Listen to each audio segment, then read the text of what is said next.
length. You will see a bayonet affixed to it.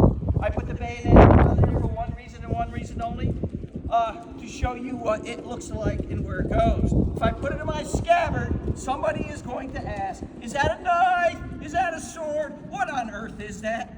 So I put it on there to show you. It adds another 2 pounds and puts it over 6 feet. So since this is a rifled musket demonstration, I'm going to remove the bayonet. The only thing we need to know about bayonets is you stick them with a pointy end. That's how it works.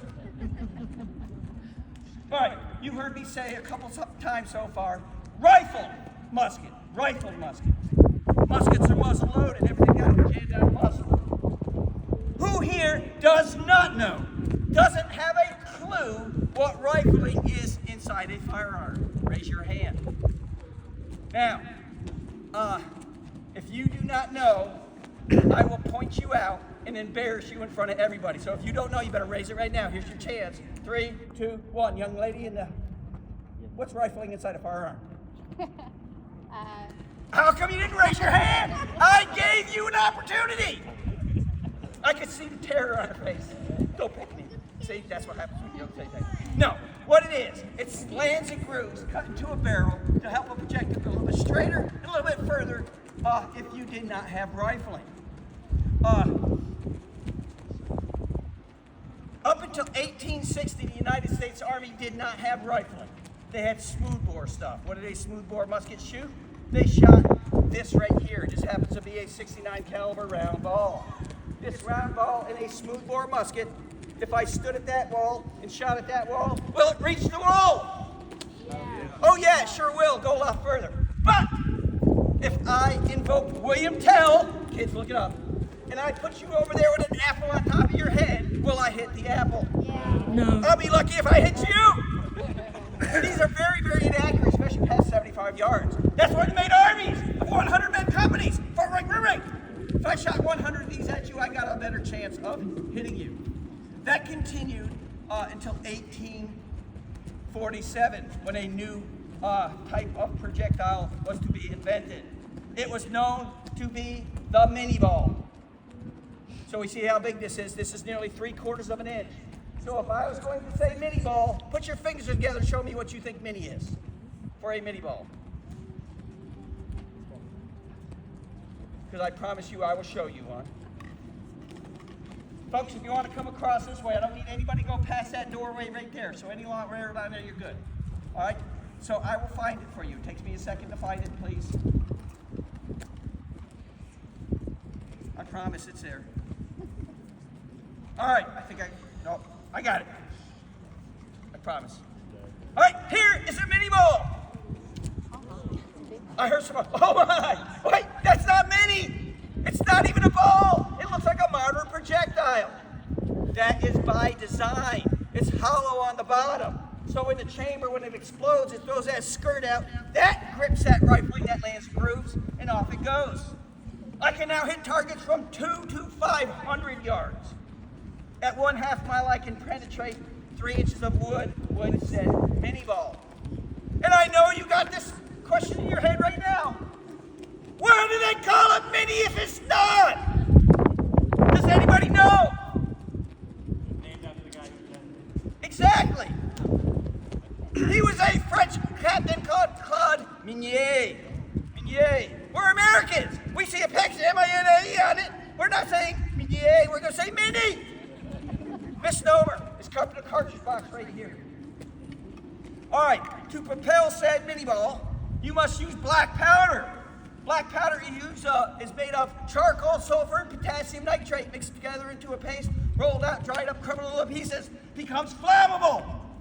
Prior to 1842, you had a piece of flint on the hammer, which hits a piece of steel called a frisson. It sparks into a pan filled with powder. It ignites. It goes through a vent into the main charge, and off it goes. Sounds real complicated and a lot of problems. You can foresee that, especially rain. After that, they made it much more simple for the soldier. They put everything into one musket cap. It's made of copper or brass, filled with a composition of fulminate mercury. When placed on a cone on the rear of the rifle musket where the hammer hits it, it explodes and off it goes. more easier. All right, folks, I'm 185 years old. I've been around a while. I've seen every possible TV show or movie to load this thing. If you're into the Disney stuff, you've seen Fess Parker with Daniel Boone, Davy Crockett. If you've seen The Alamo with John Wayne, Chill Wills, Ken Curtis, Richard Widmark, Richard Boone, or if you've even been alive then, this is getting old now, it's 26 years ago, if you've seen The Patriot with Mel Gibson and Heath Ledger, you know I'm going to produce a powder horn. I'm going to take the powder horn, break the top off, and I'm going to pour this stuff down here, and I'm going to take this out and ram it all together, correct? That's what we're about to see, right? No! Not even close! Think about this. I got to get the same amount of powder in this each and every time for this to be accurate. If I'm standing out in front of the enemy and I'm getting shot at, it's not very good. So even long before the American Revolution, they made everything simple for the soldier. They put everything into one paper cartridge. Inside here is one medium napalm and 65 grains of black powder. I got to take this, jam it down the muzzle. Remember, muzzle loaded. So, with that being said, does anybody know how I accomplished that? Ramrod. We're thinking a little bit too hard here. I do what most people don't do today. I followed the instructions! There is a manual. It's got a series of steps and procedures to load said rifle musket. Does anybody know how many individual steps it's going to take me? You could come out and teach.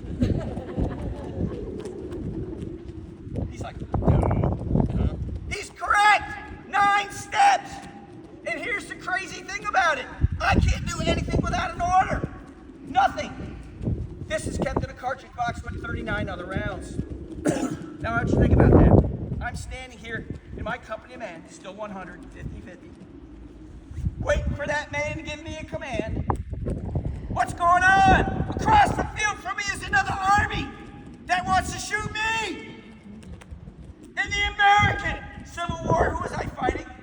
Confederates. Americans. Civil War. Americans. Which means we speak a common language. We read the same books. Our officers go to the same academy. So if I hear a voice, a drum, or a bugle, not only do I know when they're loaded, I know when they're going to shoot me. I have to stand here, shoulder arms and can't move, wait for that command. And eventually he's going to give me the command of load in 9 times load. The rifle musket was smartly in front of me, stocked next to me, left foot, muzzle 3/4 my chin. I take my right hand. I open my cartridge box and I stop and wait for another command. You cannot move no matter what. Folks, these get hot, especially if you shoot them a lot. So if I'm lazy and I load like this, what's going to happen? I'm not going to have a good day, am I? Or if I'm scared to death, I mean, what about that poor guy in front of me? He's not going to have a good day. But I promise you, if I keep it in where it's supposed to be and it goes up, boom, I will be okay. I will. Now I'll probably sorrow myself, but I'll be good. All right. Muzzle's correct. Stock's correct. Cartridge box is open. Wait for the next command of handle cartridge. Cartridge comes up in this position and I stop and wait for another command. All right, folks. For me to go to the next command, I must have in my possession 3 very, very important items. Does anybody know what 3 items I require? Your rifle? We're thinking too hard. Way too hard. I'm going to give you a hint. What I would like everybody to do is give me a big teethy smile. Teeth. What am I showing you? Teeth. Teeth! You're going to have 3 teeth in your head. Can't be one here, one here, one over here. Will that work? It must be 2 opposing another one. 2 on the top, one on the bottom, 2 on the bottom, 1 on the top. If you do not have that configuration, you cannot be in the infantry. And you will be in the Invalid Corps dragging bodies taking ditches. Folks, my hands are full. I got to get in there. How do I do it? I use my teeth. And the next command will simply be tear cartridge. I grip that between my teeth.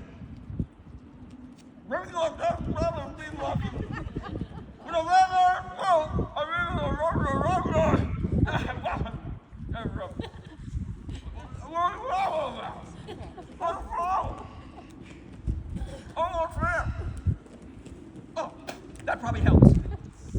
So what I did is I ripped over the top explosive black powder, big no muscle rifle musket, and I stopped and wait for another command. Folks, what's going on? Remember those guys? They're shooting at me. Luckily, they can't aim. Here comes a cannonball. You can see him coming in those days. Here it comes. Here it comes. I feel loose. Come on. They missed me. I can continue. However, Billy, oh well, we really don't worry too much about that. All right, waiting for the next command of charge cartridge. I now pour in the black powder to the muzzle of my rifle musket. Once that black powder is fully into the muzzle of my rifle musket, I will now dislodge that mini ball like I showed you before, except it's not a 69 caliber, it's a 5.77 caliber.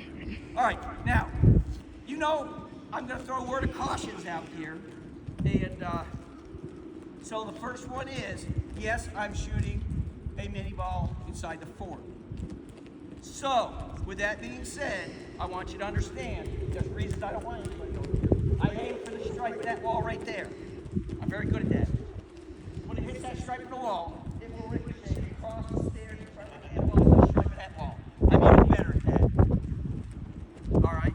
Now, with a little deflection, a little bit of trigonometry, I then ricochets one more time, and it goes right there. You should have raised your hand. The kids are like, oh, I didn't raise your hand. And, do you think I'm shooting a real one? Of course I am! It's a program. However, mine is not a mini ball. Remember I said what my name was? I said my name was Mark. This is a Marky ball. Mine is made of toilet paper. Yes, toilet paper. You're all like, ew! Come on, folks. This is quite important. When I fired at you, not only do I want to wipe you out, I'll make sure I clean you out. That's what's important. All right. I got one mini ball here. I got black powder down there. I got a mini ball on top of black powder. Wait for my next command. Up! Draw! Rammer. Rammer comes up. Tulip goes on top of mini ball. I stop and wait. Next command is ram cartridge. I now push that all the way down and seat it on top of the black powder. Once it's seated on top of the black powder, I can now continue and shoot this at any time I want, can I? No. Why not? Your ramrod's still in there. What's it matter? It matters a lot, doesn't it? Because if I shoot, there goes the ramrod, there goes the mini ball. Can I load again? No. No. So I'm going to be listening for the next command of return, rip. Right goes in the slap. Pinky finger extended. Over to tulip. Bring it home. Folks, why am I using a pinky finger? I'm supposed to use my whole hand, right? Boom! Ouch. Whew. It's going to sting just a hair.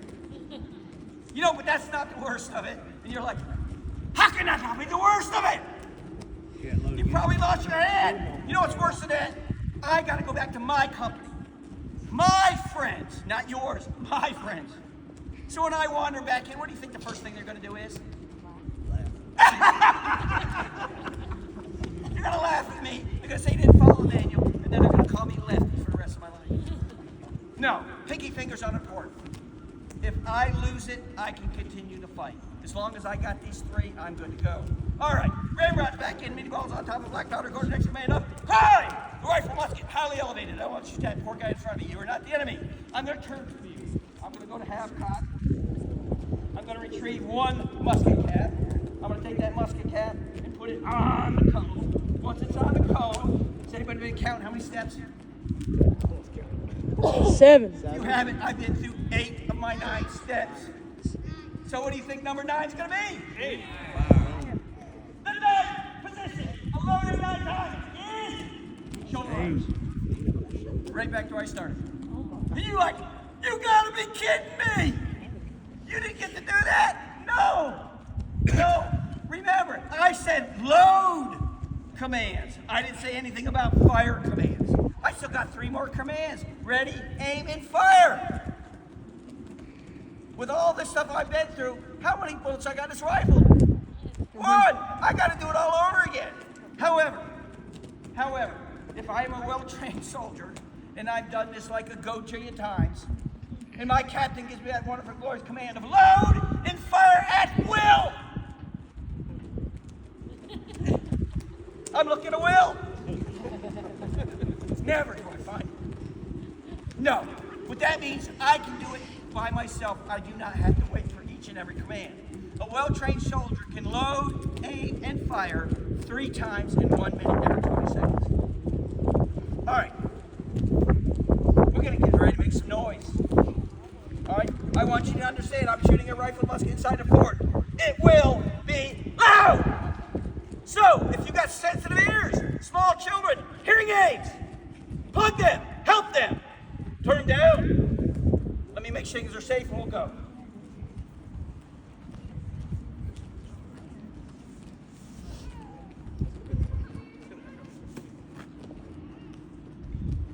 Ready. Aim. Fire. That's just a rifle musket. I want you to imagine my cannons. Has anybody been here when I shot my cannons before? I have 2. New Year's Eve, I brought in New Year's shooting 9 guns. 9. Do you know why I shot 9? Because I could. Next year, New Year's, it looks like 11. I got another one going to be done next week and the barrel just shortly after that. Folks, I bring this up because the state of North Carolina does not provide cannons or the powder to shoot. Powder is about $30 a pound.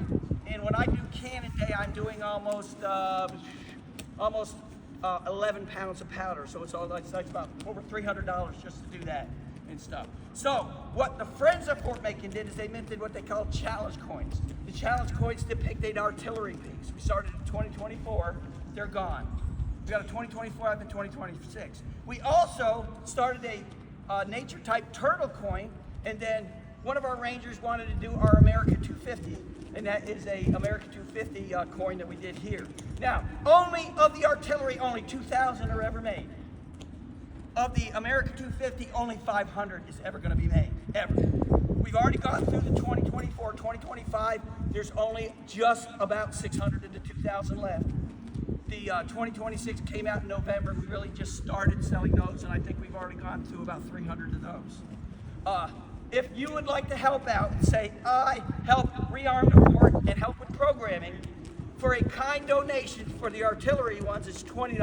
The turtle's $25, and the very, very, very limited edition is $30. They're available up there in the visitor center at the visitor's desk. So, other than that, on behalf of Fort Macon State Park and myself, I thank you very much for coming today. Thank you very much.